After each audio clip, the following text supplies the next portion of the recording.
जी आप देख रहे हैं एचबी न्यूज, मैं पंकज। जैसा कि आपको पता है कि मैं आज गर्दनीबाग में हूं और शिक्षकों की जो मांगे हैं उनको आगे बढ़ाने का प्रयास कर रहा हूं, शिक्षकों की आवाज़ बन रहा हूं। अभी हमारे बीच महिला अभ्यर्थी हैं।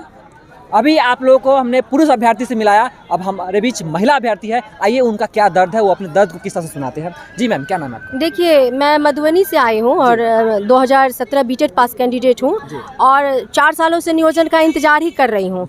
और जब पहले इंतज़ार कर रही थी तो हम लोग को नोटिफिकेशन निकलवाने के लिए भी 2019 में आंदोलन करना पड़ा। बिहार में बिना आंदोलन का लगता है कुछ होता ही नहीं है। आंदोलन करो, डंडा खाओ, कंपटीशन निकालने के बाद भी ये सब काम करो, उसके बाद भी पता नहीं नौकरी मिलेगी या नहीं मिलेगी, कोई ठिकाना नहीं है, कोई गारंटी नहीं है।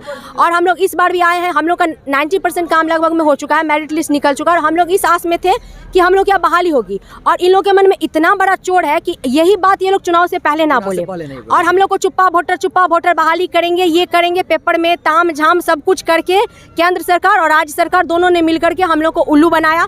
हम लोगों ने ट्वीट भी किया था ट्विटर पे, तो निर्मला मैम आकर के और 3.5 लाख शिक्षक वैकेंसी का संकल्प पत्र में देगी इस 94,000 के बाद भी। और पता नहीं किस बिल में मैम भी छुप गई। मैंने उसके बाद दोबारा भी उनको ट्वीट किया, लेकिन वो उस बिल से निकल के आ नहीं रही है ट्विटर पर दोबारा शिक्षक बहाली पे लेकर के बोलने के लिए। तो ये सब धोखेबाजी उनका चलता ही रहता है और इस वजह से इस बार उनका चुनाव में भी जो हालत था वो सब देखने वाला। पर फिर भी हम लोग इस विश्वास से वोट किए कि नीतीश सर ने शिक्षक बहाली किया था कभी, और हम लोग ये सोचे कि हमारी बहाली तो लगभग में कंप्लीट हो चुकी है, थोड़ा सा है, और नीतीश सर ने कहा कि एक लास्ट मौका हमको दीजिए। वो लास्ट मौका सोच करके हम लोगों ने वोट दिया। उन्होंने बड़ी चालाकी के साथ चुप्पा वोटर हमको वोट देगा और महिला सारे वोटर से उन्होंने वोट ले लिया और वोट लेकर के उन्होंने हम लोगों को धोखा दिया है।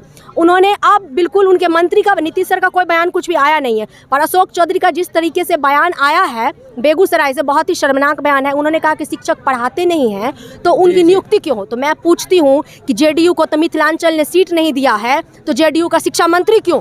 शिक्षा मंत्री बीजेपी को सीट दिया है तो बीजेपी का शिक्षा मंत्री रहता, तो जेडीयू का क्यों? आप शिक्षा मंत्री जबरदस्ती का बन के बैठो, आपने तो चुनाव भी नहीं लाया था, फिर आपको ये बयान देने का, इतना शर्मनाक बयान हम लोग के लिए देने का आपको किसने हक दिया? और हम लोग का तो आपने देखा भी नहीं है ना टीचिंग स्किल, आपने शिक्षा मित्र का देखा है तो आप उनसे लड़िए, आप उनको हटाइए, उनको रखिए, उनको क्या करते हैं वो हमारा उससे कोई लेना देना नहीं, हमारा कोई मतलब नहीं है, ठीक है। लेकिन इन्होंने हम लोगों का क्या किया कि बिल्कुल कहा कि नहीं, अभी मतलब जैसे इस तरीके से हम लोग से करते हैं जैसे हम लोग नौकरी मांग रहे हैं तो कोई गुनाह करे। एक बयान और भी आया कि वो कहते हैं मांगने वाला झुकता है। मैं उनसे पूछना चाहती हूँ कि मैंने प्राइवेट जॉब बहुत, और मैंने बहुत साल हेल्थ सेक्टर में प्राइवेट जॉब किया है, ठीक है। तो मेरे तो इतने बड़े बड़े सीनियर्स थे, इतने पढ़े लिखे थे, उन्होंने मुझे आज तक नहीं कहा कि मांगने वाला झुकता है, जबकि वो तो प्राइवेट था। और ये सरकार जो हमारे ही पैसों से, हमारी जनता के टैक्स से हमें सैलरी देगी, तो इनको किसने हक दिया ये बोलने का कि मांगने वाला झुकता है? ये हमारा अधिकार है। वो अपने बाबूजी के घर से हमको नहीं दे रहे नौकरी, अगर अपने बाबूजी के घर से देते तब वो कहते हैं कि मांगने वाला झुकता है। ये हमारा है, जनता के पैसे से हमें सैलरी मिलेगी, तो उनको ये बोलने का तो बिल्कुल भी हक नहीं बनता है किसी भी ये अपमान हमारा ही नहीं, ये पूरी जनता का अपमान है जो टैक्स पे करती है। ये पूरे बिहार की जनता का अपमान है जो टैक्स पे करती है ताकि उनके बच्चों का क्या हो, अच्छा शिक्षा मिले स्कूल में और अच्छी शिक्षा के तहत उनकी परवरिश हो। तो हम यही कहना चाहेंगे, आज दोबारा फिर हम आग्रह करना चाहेंगे इस मंच से नीतीश सर से कि बहुत विश्वास के साथ हम महिला वोटर उनको वोट किए थे, तो कैंप का शेड्यूल जो है वो इस मंथ वो जारी करे और ओपन कैंप के माध्यम से हमारी बहाली चुनाव के दौरान जो ऑनलाइन गुरुदेव जी जो बी पॉजिटिव करके जो लॉलीपॉप दिखा रहे थे, उनको क्या कहना चाहिए? देखिए, उनको हम और क्या कह सकते हैं, भारत देश में हमको भी पता है कि आईएएस की क्या स्थिति है। बस उनसे एक ही शिकायत है कि अगर उनको कहीं से भी लग रहा था कि हमारी बहाली लटक सकती है तो उनको हमें आश्वासन नहीं देना चाहिए, क्योंकि हम लोग उन पर बहुत ट्रस्ट किए, वो हम लोग के आइडियल थे, हैं भी, ऐसा नहीं है। बट क्या हुआ ना कि हम लोग इस चक्कर में ये सोचने लगे कि सर जो बोल रहे हैं वो बिल्कुल सही बोल रहे हैं, और ये विश्वास हम लोग को ऐसा लग रहा है कि हम लोग के साथ विश्वासघात हो गया। तो उनसे बस यही कहना चाहेंगे कि अगर उनके बस में नहीं था तो उनको चुनाव पूर्व हम लोगों को थोड़ा ना थोड़ा इशारा कर देना चाहिए था, और चुनाव आज जो वो हाथ खड़ा कर दिए हैं वो चुनाव पूर्व भी हाथ खड़ा कर देते और बोल देते हम लोगों से ये मेरे बस की नहीं है, आप जाने, आपके शिक्षा मंत्री जाने, तो फिर हम लोग को उनसे फिर कोई शिकायत नहीं रहती। बस इतना ही कहना चाहिए। धन्यवाद। तो कहा जाता है कि बिहार की जनसंख्या सबसे ज़्यादा है और बिहार में शिक्षा दर सबसे निम्न है। तो हम ये कह रहे हैं इतनी सारी दुर्दशा को देख करके कि बिहार की शिक्षा दर अगर सबसे निम्न है भारत में, तो इसका जिम्मेवार शिक्षा विभाग भी है। धन्यवाद।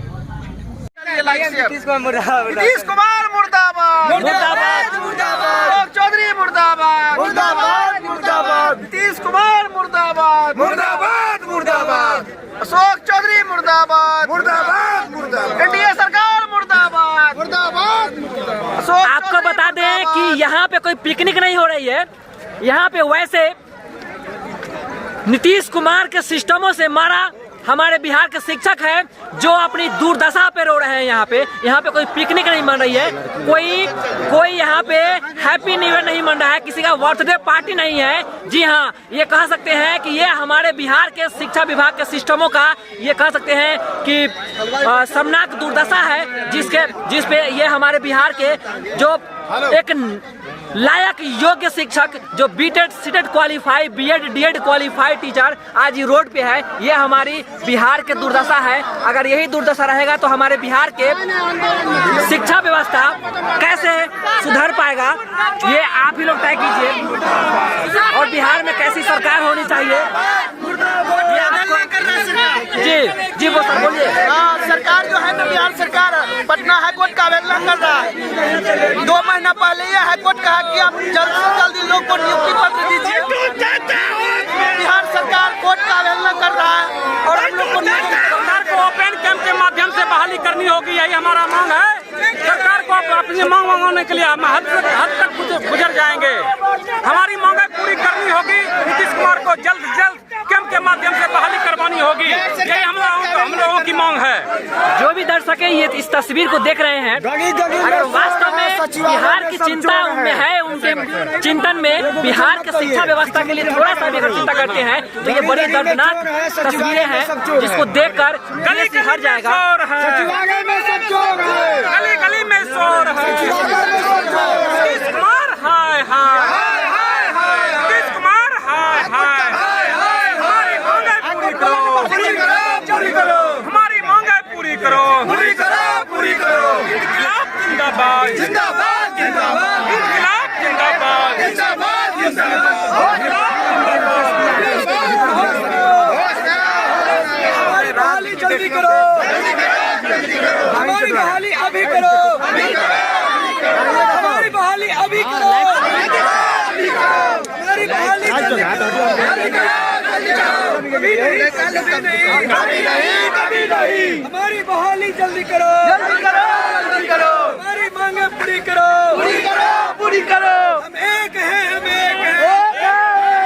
हमारी नीति नहीं चलेगी, नहीं चलेगी, नहीं चलेगी, नहीं चलेगी, नहीं चलेगी, नहीं चलेगी।